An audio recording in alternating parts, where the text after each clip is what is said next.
Baik, baik. Tertidur membatalkan wudhu atau tidak? Kita lihat sekarang tidurnya seperti apa. Ada dua sifat tidur. Ada dua sifat tidur digambarkan oleh hadis. Satu hadis umum berbunyi al-ainani wika'us sahi faman nama falyatawadda. Al-ainani, dua mata itu sumber kelalaian, wika'us sahi, sumber kelalaian. Sahi itu dari kata sahun, alladzina hum an salatihim sahun. Ada orang-orang yang sholatnya itu lalai mengingat Allah. Jadi saat sholat pikirannya kemana-mana. Al-ainani wika'us sahi, dua mata itu yarhamukallah, sumber kelalaian. Faman nama, siapa yang tertidur, nama falyatawadda, maka berwudulah dia.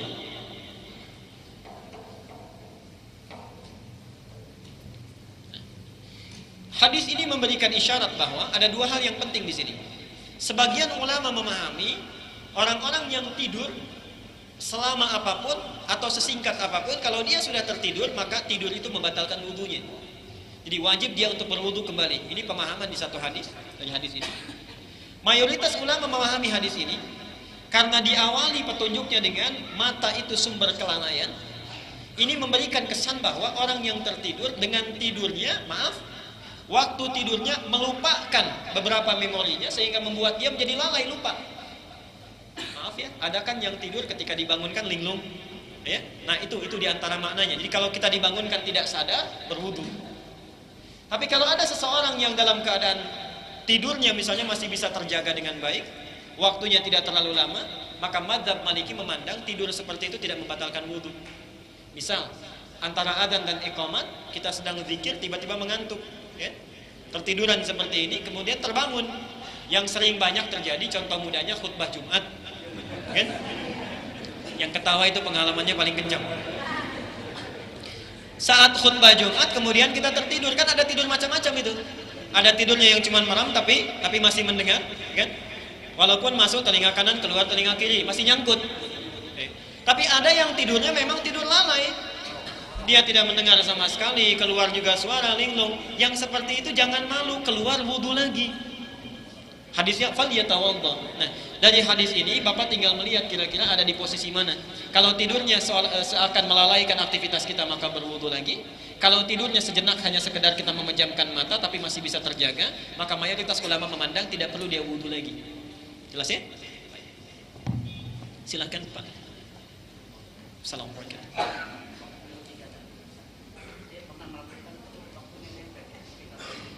Ya. Baik. Jazakallah khair. Ada pertanyaan, ketika bangun terlambat misalnya jam 4 mana yang dilakukan? Ataukah istighfar atau mengejar tahajud, ya? Bapak Ibu sekalian, kalau kita ukur-ukur misalnya jam 4 mau ke setengah 5 itu sudah mendekati waktu sahar. Sebetulnya pilihan terbuka bagi kita. Ingin tahajud silahkan, tidak dilarang. Ingin langsung kita beristighfar juga silahkan. Tapi supaya tidak rugi dua-duanya, kita lihat rumusnya. Yang paling standar kan tahajud itu diajarkan oleh Nabi 11. Ya. Di hadis Abu Daud nomor hadis 1367, tahajud pertama Nabi itu 13. Ketika ada Ibnu Abbas di sampingnya itu 13. Sebelum menikah dengan Aisyah itu banyak ditunaikan, kadang lebih daripada itu.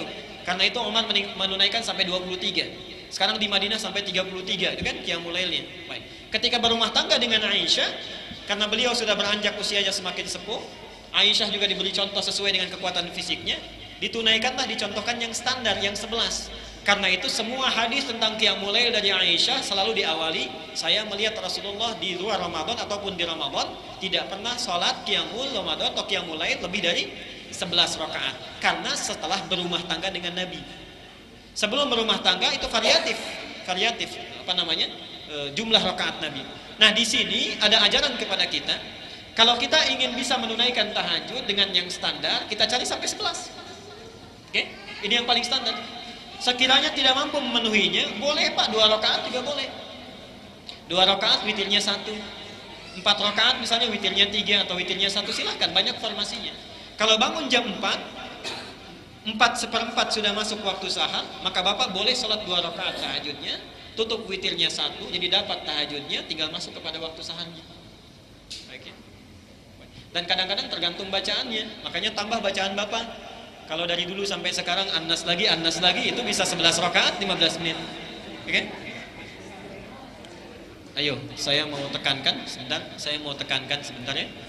Hadis Nabi At-Tirmidzi, catat hadisnya. Nomor hadis 2910. At-Tirmidzi nomor hadis 2910.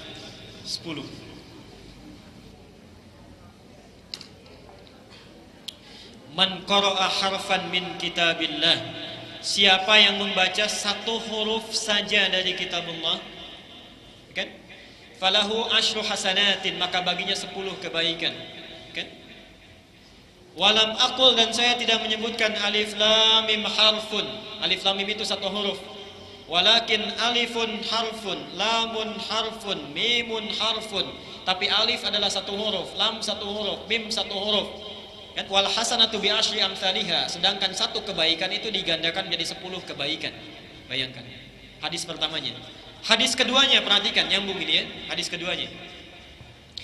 Orang-orang yang nanti akan masuk surga di pembukanya, nanti disambut oleh malaikat, dibukakan pintu surga, dikatakan kepadanya, salamun alaikum bima sabartum. Selamat atas kesabaran yang telah kamu tempuh saat di dunia. Udkhuluha bisalamin aminin. Kemudian silahkan masuk surga itu dengan perasaan yang tentram. Hadisnya belum sampai situ, perhatikan. Ini surga ini ada tingkatan, ini tidak saya hapus. Tadi ada berapa level?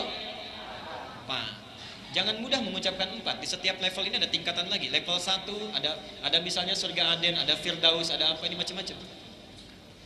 Setelah masuk ke pintu surga ini, di sini diminta kita, diibaratkan dalam hadisnya, faqra warattil. Sekarang baca bacaan Quran kamu yang telah kamu baca selama di dunia itu, telah kamu hafalkan. Warattil, kemudian baca dengan tartil. Fa inna akhira qiraatika akhira manzilatika. Akhir bacaan kamu, disitulah tempat tinggal kamu. Itulah sebabnya anak-anak kecil yang kayak di Palestina, yang di Irak, di Afghanistan, di Afrika Tengah, di Sudan, di Darfur itu, kenapa menghafal Quran sejak kecil? Karena sudah digambarkan pada dirinya. Ya Allah, nanti kalau saya di surga, saya ingin baca sampai tingkat yang paling akhir, karena hafalannya sudah didapatkan. Saya kalau sejak saat di Timur Tengah itu, candanya anak-anak kecil itu kalau di Palestina itu 7 tahun gak hafal Quran, itu jadi aib di kalangan mereka. Nanti saling canda itu, kamu hafal berapa? Saya hafal sekian. Nanti saya sudah ada di atas, saya dadahin, kamu baru di atas, baru di bawah. Saya ingin tanya pada Bapak Ibu sekalian, sekiranya dimasukkan ke dalam surga, surat apa yang sudah kita persiapkan untuk baca? Dan tidak bisa ditukar dari belakang. Baca dari depan. Ayo, mumpung masih ada waktu, kita maksimalkan saat ini. Baca Qurannya, hafalkan Qurannya, dan dimotivasi oleh Allah. Subhanallah, lihat, subhanallah. Satu hurufnya berapa kebaikan? 10 kebaikan. Lihat, alif lam mim, ada berapa huruf ini? 3. Dapat berapa di sini? Masih hitung-hitungan. Nabi kan tidak menyebutkan ini huruf 1. Nabi menyebutkan alif. Dalam bahasa Arab itu ada ilmu arud. Ilmu arud itu menuliskan seperti yang diucapkan. Ini hurufnya apa? Alif, tulisannya begini. Alifun harfun, berapa huruf? 3. Masih hitung-hitungan juga. Ini huruf apa? Hamzah. Sudah 4. Ini huruf apa? Ha. Jadi kalau kita hitung, itu tidak akan terhitung sampai selesai. Saya ingin tanya, kalau dari satu huruf saja sudah dimotivasi oleh Allah, mendapatkan banyak sekali kebaikan, belum juga tergerak untuk baca Quran, dengan cara apa lagi mesti dimotivasi? Disediakan mushafnya bagus, ada mushaf tajwid, mushaf tafsir, mushaf tahfidz, warnanya macam-macam, gurunya tersebar luas, bisa didapatkan dimanapun, rizkinya sudah diberikan, belum tersentuh juga untuk sekedar belajar baca Quran, dengan cara apa lagi mesti dipelajari, dan berapa lama lagi waktu yang dibutuhkan untuk sekedar belajar? Kelas main. Jadi malam nanti mau bangun jam berapa? Bagus pertanyaannya. Ibu kalau ada yang ingin bertanya, sungkan ditulis saja ya, dimajukan ke depan. Kalau tidak ada, saya nanti akan tutup. Dalam hal 11 rakaat ini ada 2 riwayat, Pak. Formasi tahajud ini sangat banyak sekali formasinya. Di antara formasi tahajud yang disampaikan oleh Rasulullah, tercatat kepada kita, itu ada 2 cara menunaikan yang 11. Yang pertama bisa dilakukan dengan 4-4-3. 4-4-3. Yang kedua bisa dilakukan dengan 2-2-3. Jadi 2 dulu baru kemudian 3 di akhirnya. Dan cara yang terakhir ini pun bisa ditempuh dengan 2 cara. Baik ya? Bisa 3 sekaligus, bisa 2 kemudian 1. Tapi 2 kemudian 1 ini agak lemah riwayatnya karena ini penafsiran. Ya. Jadi salat witir itu dipandang witir ketika menyatu ditunaikan 3 rakaat. Nanti di Ramadan akan saya bahas lagi. Hadisnya nanti dipahami. Rasulullah SAW menunaikan syaf'i wal witr gitu kan? Menunaikan yang genap dengan yang ganjil. Maksud genap yang ganjil itu bukan membagi 2 witir kepada genap kemudian ganjil, bukan. Maksudnya dalam 1 sampai tahajud itu dibagi 2, ada sholat genap, ada yang witir. Genapnya itu yang kita lakukan, misalnya kalau 11 bisa sampai 10, bisa sampai 8. Witirnya itu yang ganjilnya, kalau 8 witirkan 3, kalau 10 witirkan 1. Itu maksudnya. Jadi kalau Bapak ingin melakukan 4-4-3 itu juga bagus, ingin melakukan 2-2-3 itu juga boleh. Oke? Jangan kemudian kita saling memandang ini yang utama itu yang tidak. Nah, bagaimana cara menunaikan di antara 4-4-3 dengan 2-2-3 itu? Dilihat kemudahan dan dilihat situasi dan kondisinya. Saya beri contoh begini. Kalau situasi sedang kita tidak buru-buru, nyaman, lakukan yang 2-2-3. Kalau situasi kita sekiranya misalnya waktunya agak mepet, kan? Kemudian masih bisa dilakukan 11 rakaat, lakukan yang 4. Ya, 4-4-3. Karena kalau 4-4-3 berapa salam? Baik kan? Cuma 1 kali salam kan? Dari 4-nya 1 kali salam, 4 kedua 1 kali salam, 3-nya 1 kali salam. Dan tidak ada jeda duduk yang terlalu lama kan? Tapi kalau 2-2 itu kan setelah 2 duduk sebentar naik lagi, 2 duduk sebentar naik lagi. Itu dilakukan dalam keadaan yang tenang. Tapi baik 4-4-3 ataupun 2-2-3, pertanyaan saya, kenapa dinamakan dengan tarawih? Padahal Nabi tidak pernah menyebutnya dengan tarawih. Nah, tarawih itu cara menunaikannya. Tarawih itu dari kata roha. Roha itu artinya sesuatu yang dilakukan dengan tenang dan nyaman. Jadi walaupun 2-2-3 ataupun 4-4-3, lakukan dengan tenang, jangan tergesa-gesa. Itu poinnya Pak ya?